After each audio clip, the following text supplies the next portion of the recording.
In 1986, the Belgian national team, the Red Devils, captivated fans worldwide, writing a modern-day fairy tale at the World Cup in Mexico. Not highly rated before the tournament, and having to play under the scorching sun and extreme altitude, Belgium steadily progressed with a scientific, disciplined counter-attacking style of play, yet also filled with explosive moments from outstanding individual players. They defeated the Soviet Union in a classic match, overcame Spain in a tense penalty shootout to reach the semifinals for the first time. Although they were eliminated by the genius Diego Maradona and Argentina, their fourth-place finish at the World Cup that year remains a glorious achievement, making them an unforgettable part of the memories of the 80s and 90s generations of football fans. But behind those glorious moments, the sweat and tears of joy on the Azteca pitch all those years ago, lay the unique destinies of these individuals. Nearly 40 years have passed, and time, like a rushing river, has swept away the youth of those young men. Some have become living legends, some have found joy in the world of entertainment, and others have had to abruptly end their journey, leaving behind much sorrow. Now, let us pause to reflect on the tumultuous path of the souls who formed the first golden generation of Belgian football.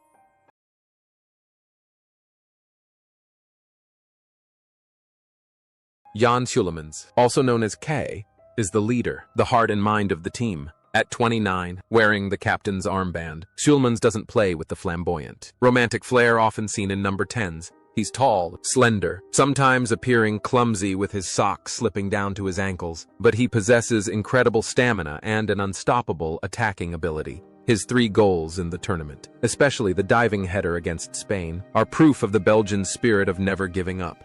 He embodies willpower, always lifting the spirits of his teammates in the most difficult times.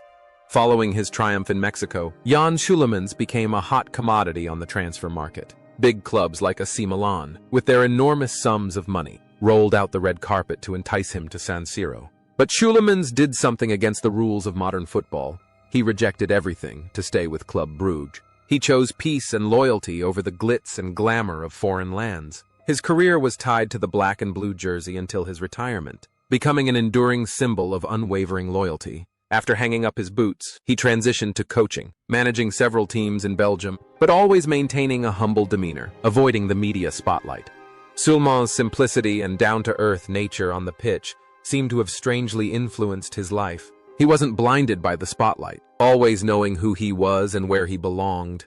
While many stars of his time indulged in frivolous pleasures, Schulemans chose a quiet life with his family and gardens. He was a classic man, one who believed that promises and loyalty were more important than the numbers in a bank account.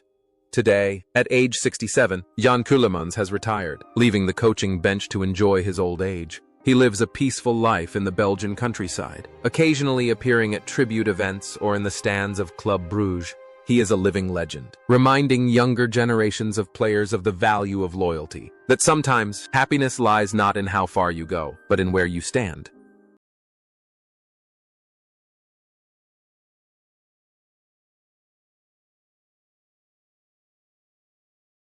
Jean-Marie Pfaff was the smile, the show of the Belgian national team in 1986. At 32, Pfaff arrived in Mexico as one of the world's best goalkeepers, playing for the giant Bayern Munich. With lightning-fast reflexes and an improvisational goalkeeping style, Pfaff was a reliable barrier in goal. His winks at opponents, or his incredible diving saves against Spain, transformed him into a true entertainment star on the pitch. He brought joy, optimism, and absolute reassurance to his teammates. Away from the goal, Pfaff's life was as vibrant and colorful as the flamboyant goalkeeper jerseys he once wore. After retiring, he didn't choose the dry path of coaching but became a reality TV star. His family life show, De Pfaffs, became a phenomenon in Belgium for a decade. Viewers saw a real-life Jean-Marie, humorous, loving towards his wife and children, and a little clumsy, quite different from his majestic Spider-Man image on the field. He was also a successful businessman, involved in many charitable activities, and always maintained a smile on his face, despite life's ups and downs and minor financial troubles. The connection between Pfaff on and off the field is one of enjoyment. On the pitch, he transforms pressure into joy. Off the field, he turns everyday life into a happy show. He never lets excessive seriousness detract from the entertainment value of life. Pfaff is proof that footballers can also be artists of life, bringing laughter to everyone. Today, at age 70, Jean-Marie Pfaff remains a beloved figure in Belgium and Germany. He dedicates much of his time to his large family, caring for his children and grandchildren and participating in social events. Although his once romantic curly hair has turned gray, his mischievous wink and optimistic spirit remain, inspiring his fans with a positive outlook on life.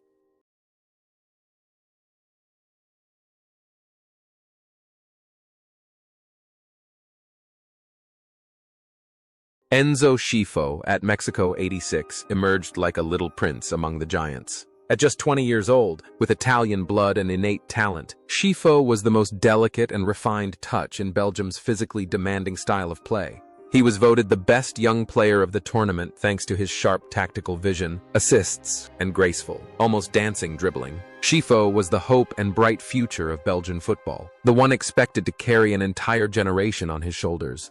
After the tournament, Schifo's career was an adventure through some of Europe's most prestigious clubs, including Inter Milan, Bordeaux, Auxerre, Torino, and Monaco. He was dubbed the Michel Platini of Belgium, participating in 4 World Cups, a remarkable record. However, his coaching journey after retirement was far more challenging. He struggled to convey his genius to ordinary players, enduring numerous dismissals and immense psychological pressure. Schifo's personal life also saw setbacks, as he faced serious health problems in recent years, forcing him to temporarily step away from football for treatment.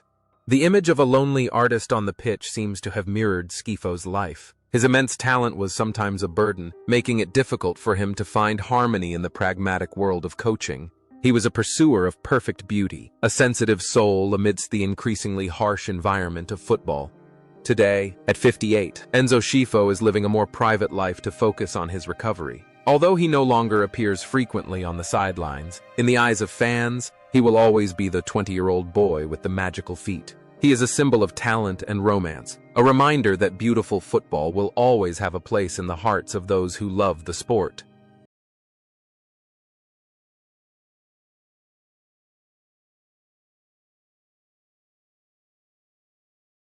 Nico Klaassen arrived at the 1986 World Cup at the age of 23, a diminutive but extremely agile and goal-scoring striker. In a tournament where defenders were all tall and strong, Klaassen's agility became Belgium's secret weapon. He scored 3 crucial goals, becoming the team's top scorer. Klaassen was a pocket-killer striker, always knowing how to be in the right place at the right time to punish opponents' mistakes. His brilliant performance in Mexico completely changed his life.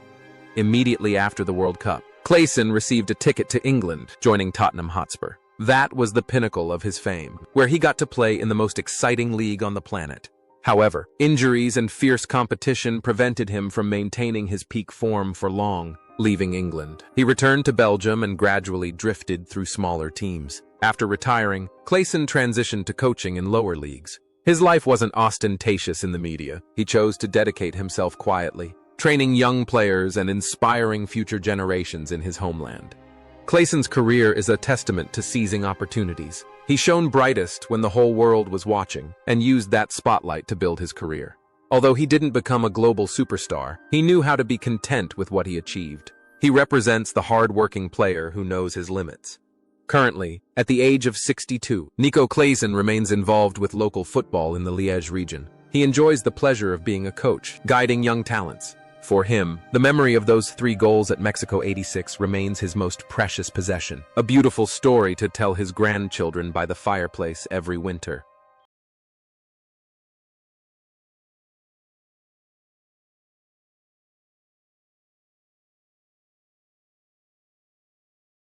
Stéphane de Mol was Belgium's biggest discovery in 1986. At just 20 years old, youthful, with flowing hair and a radiant smile, de Mol played like a seasoned warrior in the heart of the defense. His most memorable moment was his powerful header against the Soviet Union in the round of 16, a goal that sparked a great comeback. De Mol played with courage, fearlessness, and a willingness to throw himself into any challenge. He represented the youth and ambition of Belgium that year. After the tournament, de Mol had an exciting nomadic career, playing for teams from Bologna, Italy, Porto, Portugal to Toulouse, France. He was a bon vivant, someone who loved life, enjoyed partying, was cheerful, and always generous with his friends. He transitioned to coaching, traveling the world from Belgium and Greece to Thailand and Saudi Arabia. Everywhere he went, de Mol brought laughter and optimism. He lived a life full of experiences, without regrets, always giving his all to both his work and personal pleasures. Demel's flamboyant and courageous style on the pitch is a reflection of his personality off the field. He's not afraid of new challenges, not afraid of changing environments. He lives life fast-paced and intense, just like the way he used to charge forward and score goals with headers. However, that journey filled with laughter came to a sudden and heartbreaking end. On June 22, 2023, Stéphane Demol passed away in Brussels after a sudden heart attack, at the age of 57. The death of the hero of 1986, before he was even 60, left a huge void and a shock for Belgian fans. The radiant smile of the 20-year-old boy is now only a memory, but his goal against the Soviet Union will forever remain an immortal legacy he left to the history of Belgian football.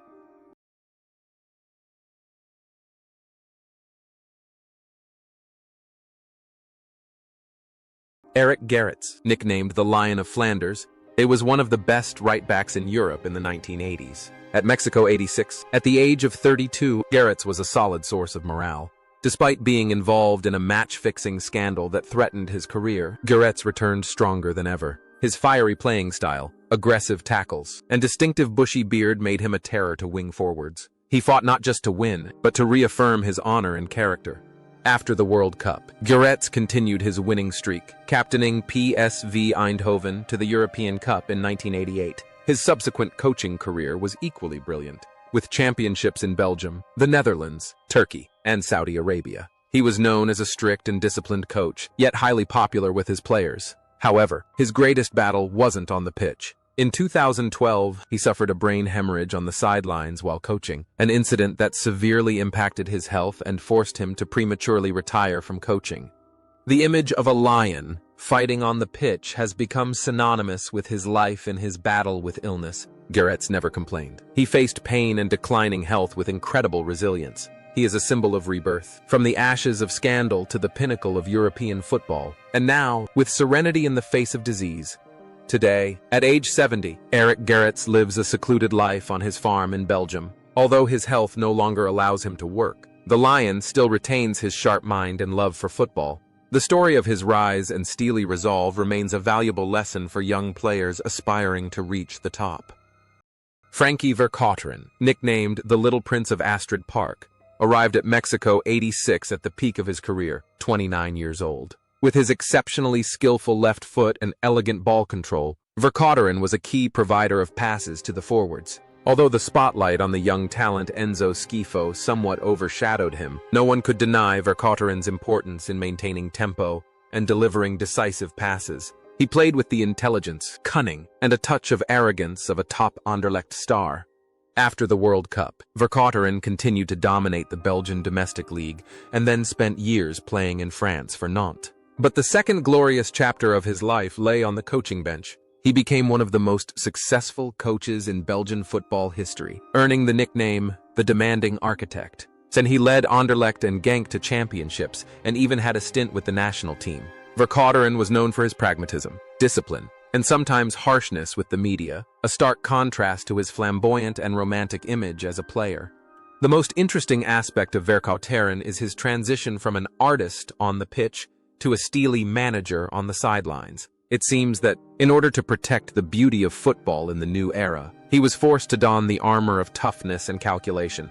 Today, at 68 years old, Frankie Vercauteren remains a highly influential figure in the world of football. In 2025, he will still serve as a senior advisor and sporting director for major Belgian clubs, most recently Royal Antwerp. He is like a godfather of Belgian football, pulling the strings from the shadows, shaping the style of play, and passing on a wealth of experience from a golden era to the next generation.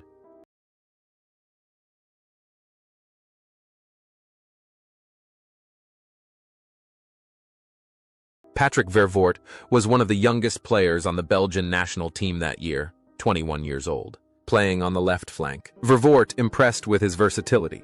He could both defend tightly and push forward to deliver accurate crosses. He played 5 matches in the tournament, showing maturity beyond his years. Vervoort represented the modern type of player of the time: speed, excellent physical fitness, and flexible tactical thinking. His subsequent career led him to prestigious clubs like Anderlecht, Bordeaux, and Standard Liège. However, Vervoort is quite private and not interested in the spotlight. After retiring from playing, instead of choosing the demanding career of coaching, he shifted his focus to becoming a player agent and scout. He used his discerning eye to discover young talents, quietly helping them navigate their careers. Vervoort's life unfolded peacefully, avoiding scandals, and he enjoyed the simple pleasure of being a quiet guide for others. Vervoort's quiet diligence on the pitch years ago has carried over into his life. He doesn't need to be the one at the forefront. Instead, he chooses to be a supporter, someone who stands behind the success of others. That's the philosophy of a man who knows his own worth and doesn't need the acclaim of the crowd. Now, at age 60, Patrick Vervoort lives a comfortable and peaceful life in Belgium. He remains active in sports brokerage, acting as a bridge to bring young Belgian players into the spotlight. For him, the memories of Mexico '86 are a beautiful part of his life, but seeing the young players he mentors shine is his greatest happiness.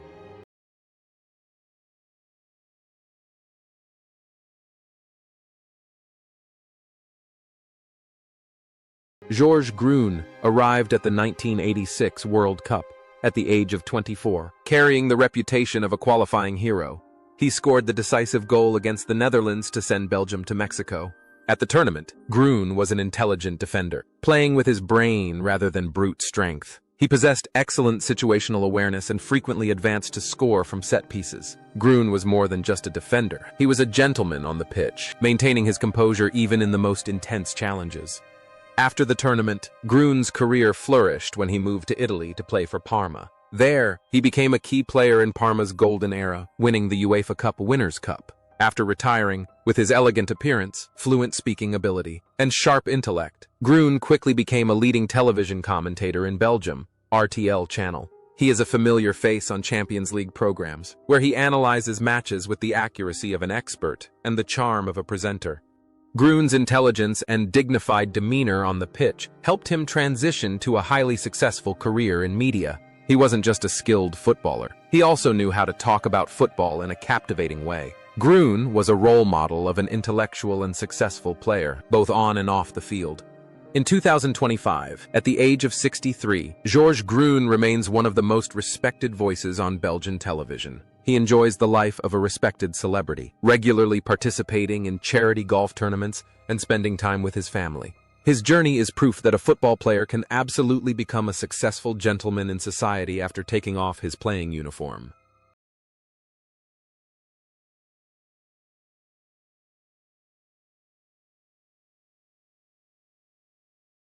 Daniel Veit may not be a glamorous name to international fans, but in Belgium in 1986, he was a crucial strategic asset. At 29, Veit was a hardworking, mobile, and pressing striker. His goal against Paraguay in the group stage played a vital role in Belgium's progression. Veit didn't possess the exceptional technique of Skyfo or the strength of Chulemans, but he had the heart of a warrior, always running until exhaustion for his teammates. He represented the spirit of KSV Waregem, the small but resilient club he played for at the time. Following his success in Mexico, Veit had the opportunity to move to bigger clubs in his home country such as Liège and Gent. After retiring, he didn't leave football entirely, but chose to focus on grassroots football and coaching at lower levels. He coached several small teams, lived a simple life, and was close to the community. He was a family man, humble, and always wore a gentle smile when reminiscing about the past. Veit's humility and dedication on the pitch accurately reflected his personality off the field. Without seeking great fame or fortune, he found happiness in small things. He represented the majority of professional footballers, giving their all during their peak years and then returning to ordinary life with ease. Today, at age 68, Daniel Veit is enjoying a peaceful retirement. He is completely retired from professional football. Occasionally, he is seen at former players' reunions, where he is warmly welcomed by his teammates. For him, being a part of the class of 1986 has been the greatest privilege of his life.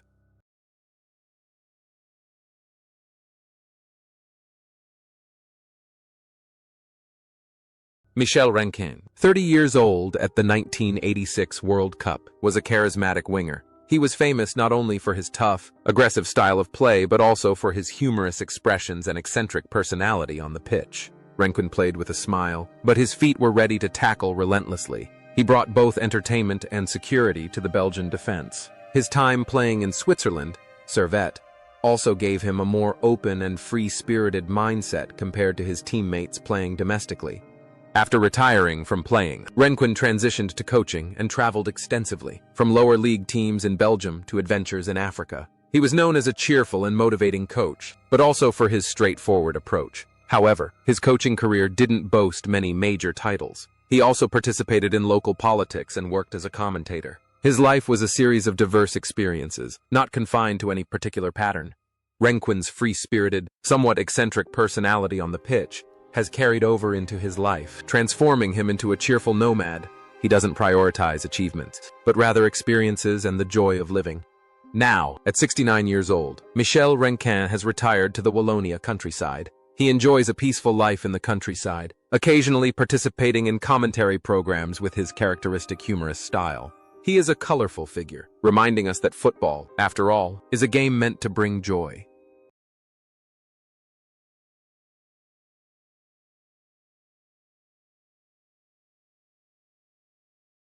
At Mexico 86, Frankie van der Elst, just 25 years old, was a diligent sweeper in the midfield. He wasn't flashy or flamboyant, but incredibly effective. His nicknames, the vacuum cleaner or the Fox, said it all. He cleaned up all the mess, recovered the ball, and made simple passes for his teammates to shine. Although he only started 2 games in that tournament, due to his youth and competition for a place, it was the stepping stone to becoming one of the greatest defensive midfielders in world football history, included in Pelé's FIFA 100 list. Van der Elst's career was inextricably linked to his unwavering loyalty to Club Brugge. He was an icon of the club, a living legend. After retiring, he tried his hand at coaching but wasn't very successful. However, he found his place as a football analyst. With his profound knowledge and insightful perspective as a former defensive midfielder, Van der Elst's opinions are always considered a guiding light by Belgian experts and fans alike. Van der Elst's composure, steadiness, and reliability on the pitch perfectly matched his personality off the pitch. He was a family man, disciplined, and utterly respected for his integrity. In 2025, at the age of 64, Frankie van der Elst remains an indispensable figure in top-level football commentary in Belgium. He still maintains his athletic physique and sharp mind. He is a living legend who has proven that you don't need to score goals to be great. You just need to do your best to let others shine.